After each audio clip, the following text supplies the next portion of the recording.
मैंने एक डॉक्टर को देखा जिन्हें मैं बहुत अच्छे से जानता हूँ। वो एक पुराना ब्लैकबेरी लेकर घूमते हैं। ब्लैकबेरी का जो पहला मॉडल आया था, जो इतना मोटा और बड़ी क्षमता वाला है। जब भी उनके पास कोई मरीज आता है, वो बस अपने ब्लैकबेरी में देखने लगते हैं। मैंने कहा, आप फोन देखकर लोगों का इलाज कर रहे हैं? उन्होंने कहा, नहीं सदगुरु, मेरी सभी मेडिकल की किताबें यहाँ हैं, इस फोन में हैं। मैं बस उन्हें पढ़कर मरीजों से बात कर रहा हूँ। तो अगर आप फोन में देख सकते हैं, तो अब फोन खुद भी इतना स्मार्ट बन सकता है कि वो खुद ही बता देगा। इस बात का खतरा है शायद सभी मेडिकल कॉलेजों को बंद करना पड़े, क्योंकि आर्टिफिशियल इंटेलिजेंस खुद बीमारी का पता लगाएगा और खुद ही आपका इलाज भी करेगा। ऑपरेशन शुरू हो चुके हैं, अभी रोबोटिक सर्जरीज हो रही हैं। अभी भी इंसानों की जरूरत है, क्योंकि मशीनों को अपग्रेड करना होगा। लेकिन 25 सालों के अंदर, यहां तक कि आज भी अमेरिका में मैं ऐसे डॉक्टरों को जानता हूं,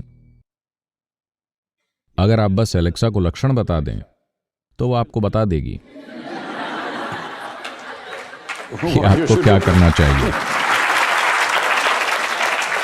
तो इस तरह के लक्षणों को देखकर इलाज करना कुछ समय बाद शायद इसका कोई मतलब नहीं रहेगा, क्योंकि आप केवल जानकारी इकट्ठी करके उसे प्रोसेस करके जवाब दे रहे हैं। ये काम मशीनें किसी भी इंसान से बेहतर कर लेंगी, क्योंकि इस प्रक्रिया को मशीनें बहुत तेजी से और बहुत बेहतर कर सकती हैं, बिना कोई भी चीज छोड़े। तो समय आ गया है कि जो युवा डॉक्टर अभी तैयार हो रहे हैं, उन्हें इस पर ध्यान देना चाहिए कि आप लक्षणों से परे कैसे देख सकते हैं। आयुर्वेद और सिद्ध में यही बात महत्वपूर्ण है। आपके जीवन का संपूर्ण पोषण सिर्फ आपके भोजन और आपके द्वारा की जाने वाली चीजों से ही नहीं होता। जीवन आपके दिमाग में चल रहे विचारों से बड़ी घटना है, कहीं ज्यादा बड़ी घटना। आपके पैदा होने से पहले भी ये ब्रह्मांड था, सब कुछ काम कर रहा था। आपके और मेरे जाने के बाद भी ये ठीक ही रहेगा, है ना? आपसे परे भी एक बुद्धि है। तुरंत उसे कोई नाम न दे दें, भगवान, ये वो, क्योंकि आप ऐसी चीजों के बारे में निष्कर्ष निकाल रहे हैं जिनके बारे में आप नहीं जानते। अगर आप यहाँ जीते हैं, ये बहुत महत्वपूर्ण है, अगर आप यहाँ जीते हैं साफ तौर पर यह जानते हुए कि आप किसी भी चीज के बारे में कुछ भी नहीं जानते, तो आपकी बुद्धि सतर्क रहेगी हर चीज के प्रति। पर आप निष्कर्ष निकालते हैं किताब पढ़कर, ये और वो बकवास सुनकर। आप कहते हैं, मैं ये जानता हूं, मैं वो जानता हूं, मैं वो जानता हूं। जैसे ही आप अपने ज्ञान से अपनी पहचान जोड़ते हैं, आप बहुत छोटे बन जाएंगे, क्योंकि आप चाहे जितना भी जानते हो, आप जो जानते हैं वो फिर भी इस सृष्टि में बस एक छोटा सा कण है ना? पर हमारी अज्ञानता असीम है। इसे अज्ञानता की बुद्धि कहा जाता है। अगर आप हमेशा ये जानते हैं कि आप नहीं जानते, तो आपकी बुद्धि हमेशा बिल्कुल सतर्क रहेगी। चाहे आपका शरीर जाग रहा हो या सो रहा हो, वो बिल्कुल सतर्क रहेगी। एक डॉक्टर को यही करना चाहिए, क्योंकि ऐसी बातें कहने का मुझे खेद है।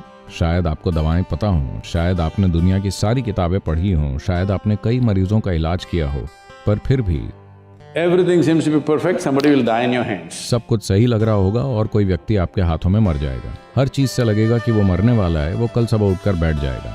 आप ऐसा होते हुए देखेंगे, हाँ या ना? आपके और मेरे परे भी एक बुद्धि है, एक ऐसी बुद्धि जो हमारा निर्माण करती है, एक ऐसी बुद्धि जो एक आम को इंसान बना सकती है। अगर आप उसे अपने भीतर काम करने की अनुमति नहीं देते, अगर आपको लगता है कि आपके दिमाग में सब कुछ है, तो आप एक मूर्ख डॉक्टर बन जाएंगे। आपको अपने भीतर की गहरी बुद्धि को काम करने की अनुमति देनी चाहिए। एक योगी थे जिनके साथ मैंने कुछ समय तक सेवा दी थी।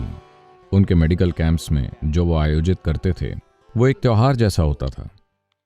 उनके पास जो भी मरीज आता था, उसे सुनाने के लिए उनके पास एक चुटकुला होता था, और ये एक त्योहार की तरह चलता था। वो बस यूं ही कुछ दे देते और लोग ठीक हो जाते। हर दिन हजारों लोग उनसे मिलने के लिए लाइन में खड़े होते थे, और वो खुद 106 साल की उम्र तक जिए।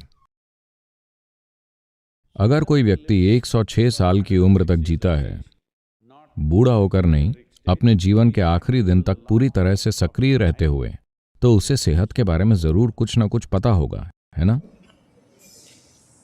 मेरी परदादी 113 साल की उम्र तक जीवित रहीं, 113 साल की उम्र तक। मैं आपको बताता हूं, शायद आपको बेतुका लगे, लेकिन आपको इसे सुनना चाहिए, क्योंकि अगर आप में खुलापन नहीं होगा तो आप कुछ नया नहीं सीख पाएंगे।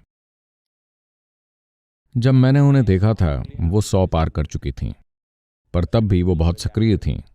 वो एक खुले मैदान में अकेले रह रही थीं। उन्होंने अपने लिए एक छोटा सा मंदिर बनाया था, भगवान के लिए नहीं, अपने लिए। उन्होंने एक मंदिर बनाया और खुद उसमें बैठ गई,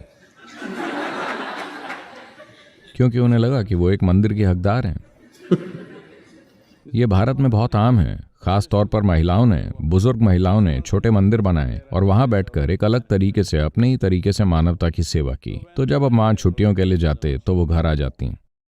अगर आप उन्हें नाश्ता देते तो वो उसे लेकर चींटियों को दे देती, फिर गिलहरियों को, फिर चिड़ियों को, हर किसी को।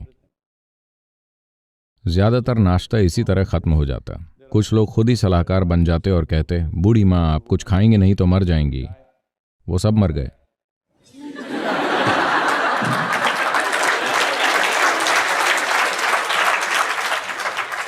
और वो बस वहां बैठी रहती हैं, इन चिड़ियों और चींटियों को खाते हुए देखती रहती हैं। उनकी आंखों से आंसू बहते रहते हैं। अगर कोई पूछता कि आपने नहीं खाया, तो वो कहती मेरा पेट भर गया। I thought she was very emotional about the ants because I was just 4 or 5 years of age.